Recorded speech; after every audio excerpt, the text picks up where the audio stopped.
Menindaklanjuti penyelesaian pelanggaran hak asasi manusia atau HAM berat, Menteri Koordinator Politik Hukum dan Keamanan atau Polhukam Mahfud MD menemui para ex-mahasiswa Ikatan Dinas atau MAHIT. Ex-MAHIT dikirim Presiden Soekarno pada dekade 1960-an ke luar negeri. Mahfud MD dan juga Menteri Hukum dan Hak Asasi Manusia Yasona Lauli menemui para ex-mahasiswa pada Ahad kemarin yang menemui korban di gedung De Sakel, Amsterdam, Belanda.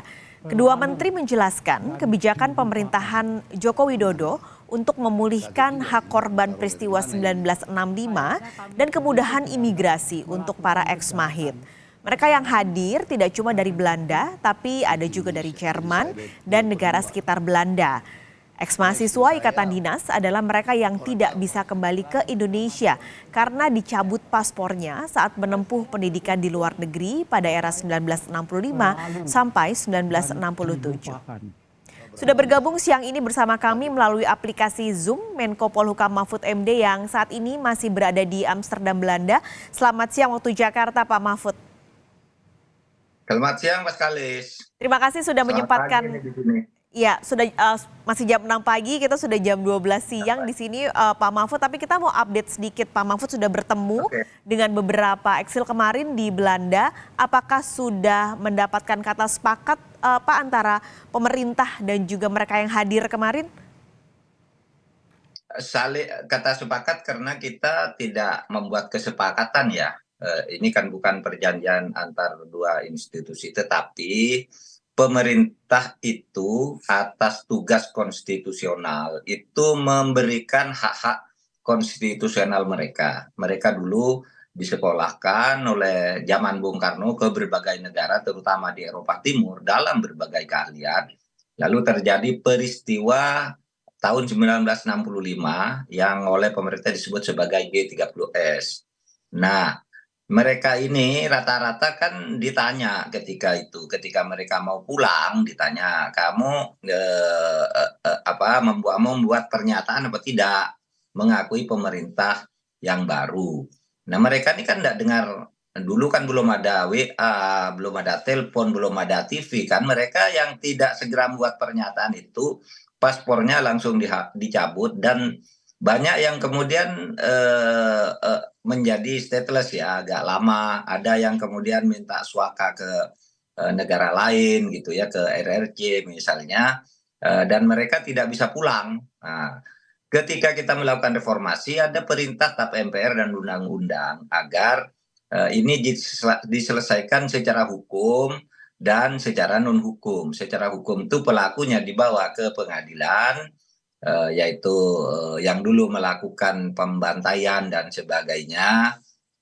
Kemudian yang tidak bisa pulang ini ya diberitahu kalau mau pulang negara akan memberi ya hak untuk pulang.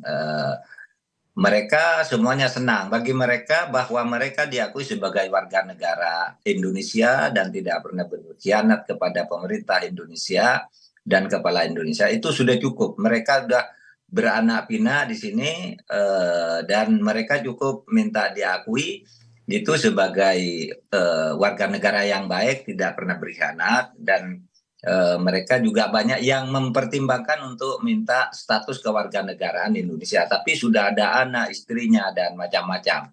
Tapi ada juga yang sudah menyatakan ingin pulang untuk mati karena udah tua sekali, untuk pada saat meninggal nanti minta dikuburkan di tanah air gitu. Nah, kemarin Pak Menkumham itu langsung memberikan visa khusus ya kepada mereka yang ex-MAHIT ini. Misalnya diberi visa bagi mereka yang ingin menjadi warga negara asal sesuai dengan undang-undang, artinya meninggalkan kewarganegaraan lain, misalnya tidak lagi jadi warga negara Rusia atau Belanda atau mana, itu bisa langsung diproses untuk kembali menjadi warga negara Indonesia secara lebih mudah. Nah, tapi bagi mereka yang tidak mau pulang karena misalnya ada keluarganya, diberi visa khusus juga, multiple gitu ya, visa misalnya sampai 5 tahun diberikan secara khusus sehingga kapan saja datang ke Indonesia bisa. Nah, itu yang kita lakukan, Pak Kalis. Jadi kita tidak membuat kesepakatan apapun karena ini bukan perundingan. Nah, kalau soal hukum ya itu sudah ada prosesnya sendiri bagi pelakunya, siapa yang dianggap bersalah dan sebagainya. Ini sedang dalam proses hukum meskipun sebenarnya usia para pelaku ini sama dengan mereka juga, lebih banyak yang sudah meninggal Hmm. gitu.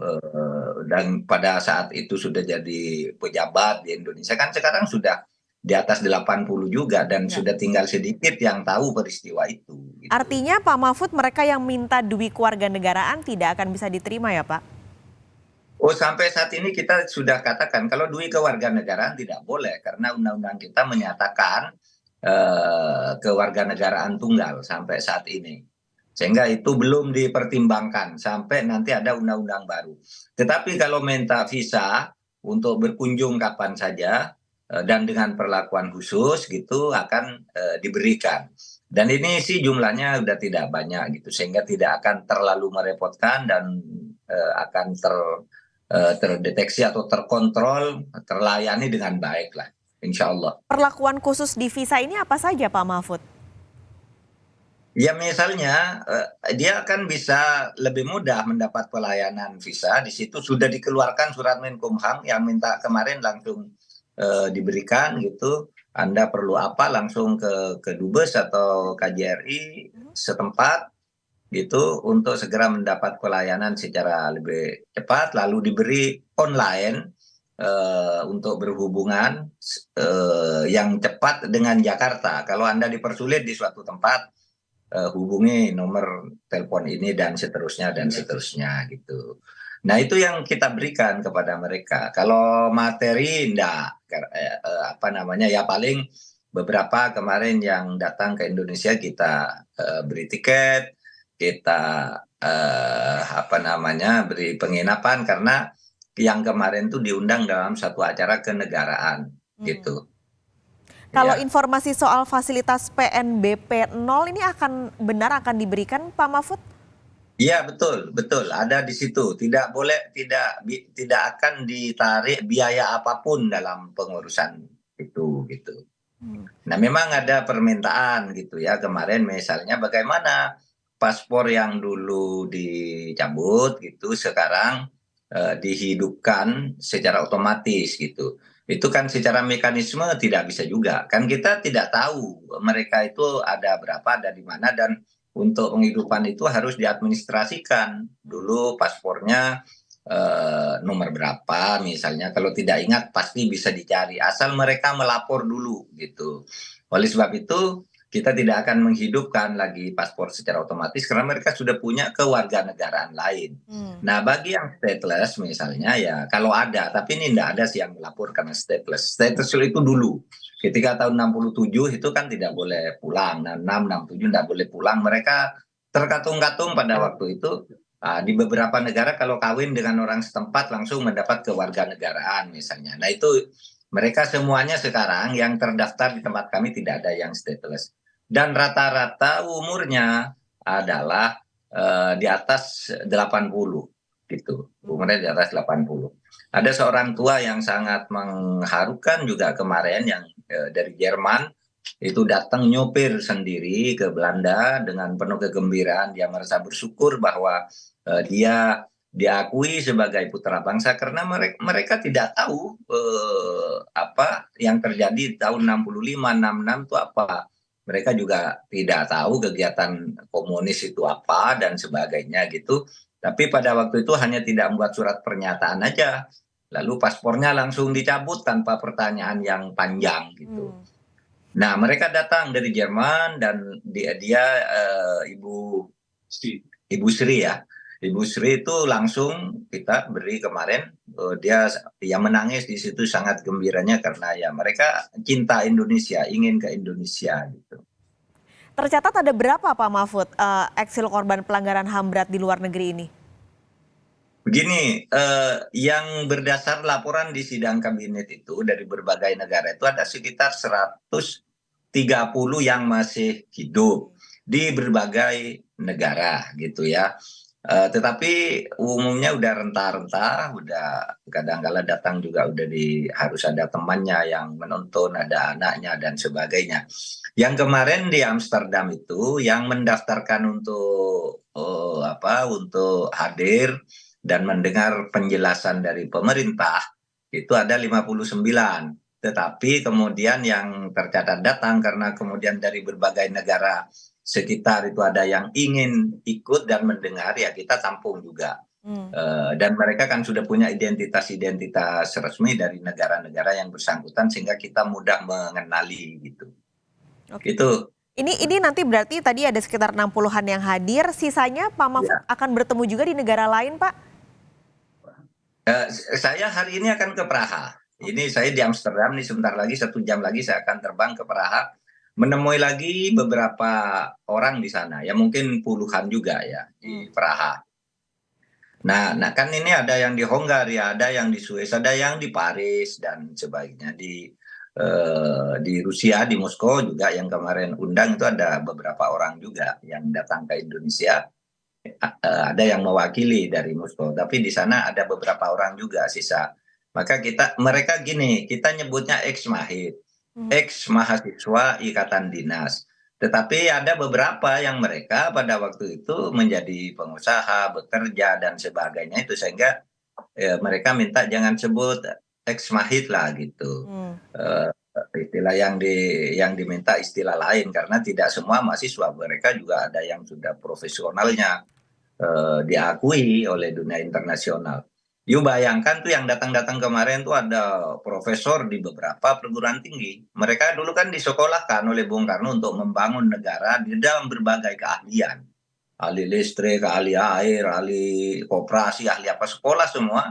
Terus nggak bisa pulang karena mereka memang dulu dipilih dari orang-orang yang pinter-pinter. Banyak yang melamar menjadi dosen di perguruan tinggi, bekerja di tempat-tempat baik, dapat pekerjaan sesudah mendapat paspor, mendapat kewarganegaraan di negara-negara di mana dia kemudian minta suaka semula gitu. Oke. Nah itu yang terjadi, tapi semuanya ini sudah lebih dari 50 tahun yang lalu Pak Hmm. Skalis, sehingga kita harus kembali bangsa ini bersatu gitu Oke. ya. Terakhir Pak, ini tentu harapan tadi Pak Mahfud bilang bahwa satu warga negara kita bisa bersatu dengan beberapa permintaan. Sempat membaca juga Pak, saya ada permintaan dari mereka ini untuk bisa pemberbaruan Pak untuk pelajaran soal HAM ini. Apakah sudah dijawab oleh pemerintah soal permintaan itu Pak? Ya kalau itu memang sudah menjadi rekomendasi dari PPHAM ya, yang berdasar Kepres nomor 17 itu, bahwa pelajaran HAM itu diperluas di institusi-institusi pemerintah, di TNI, Polri, di perguruan tinggi. Tapi mungkin yang lebih banyak ditanya itu apakah tidak ada usaha penulisan sejarah, pelurusan sejarah. Hmm. Saya menjawab, pelurusan sejarah itu tidak mungkin bisa diterima oleh semua pihak kalau dibuat oleh pemerintah. Oleh sebab itu, saya mengatakan nih, mewakili pemerintah, penulisan sejarah itu dipersilahkan, tapi bukan negara yang menyimpulkan tentang peristiwa itu siapa. Kan masing-masing orang punya punya tulisan. Misalnya Pusat Sejarah ABRI punya, lalu Cornell Paper itu Anderson juga punya.